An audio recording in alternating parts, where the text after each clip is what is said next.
আসসালামু আলাইকুম দর্শক, আজকে জাম চিংড়ির কারি বানাবো আমি। দেখুন, জাম চিংড়ির কারিটা অনেক টেস্ট।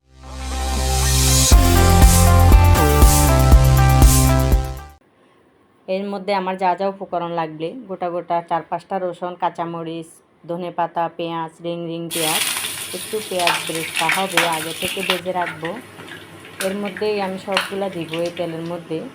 যে পেঁয়াজগুলা মাছে দেওয়ার জন্য কেটে রাখছি সেগুলা, তার মধ্যে একটা টমেটো হবে ছোট ছোট টুকরা করে, এগুলাইও আমি দিচ্ছি। দেখুন, এর মধ্যে ধনে পাতাগুলো আগে থেকে রেডি করে রাখা আছে। 2-3টো ভাত পাতা ব্যবহার করেছি, যেটাকে পোলাও পাতা বলে অনেকে।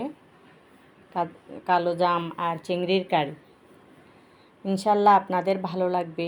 এটা ভিন্ন রকম একটা পরিবেশের খাবার, আপনারাই পরিবেশন করতে পারেন আপনাদের বাসায় কোনো গেস্ট আসলে, বা আপনারা নিজেরাই টেস্ট করে দেখতে পারেন। এর স্বাদটা অতুলনীয়, অন্যরকম হয়। আমার ভিডিওটা ভালো লাগলে লাইক শেয়ার করবেন, সাবস্ক্রাইব করবেন নতুন ভিডিও পাওয়ার জন্য। এই মাছগুলোর মধ্যে আমি অল্প পরিমাণ গরম পানি ব্যবহার করেছি। মশলা হবে কম, শুধু 1 চামচ পরিমাণ গরম মশলা হবে। হলুদ, মরিচের গুঁড়া এগুলো হবে না, স্বাদ মতো লবণ। এসব দিয়ে কালো জাম দিয়ে মাছগুলো কষে তার মধ্যে 2-3 চামচ টেবিল চামচ ডানো পাউডার দেবেন। আমি এখানে দই ব্যবহার করিনি, আপনারা চাইলে দইও ব্যবহার করতে পারেন। আমি ডানো ব্যবহার করেছি, আপনারা এটা ব্যবহার করেই দেখতে পারেন, এর টেস্টটা অন্যরকম হয়।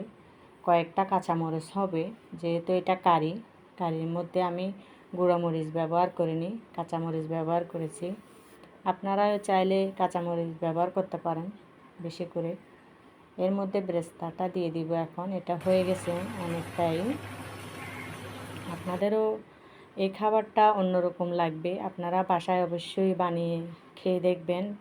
এখন তো জামেরই সিজন, এই সিজনটাতে আপনারা জাম পাবেন, কয়েকদিন পর তো আর পাওয়া যাবে না। রিং করে জামগুলা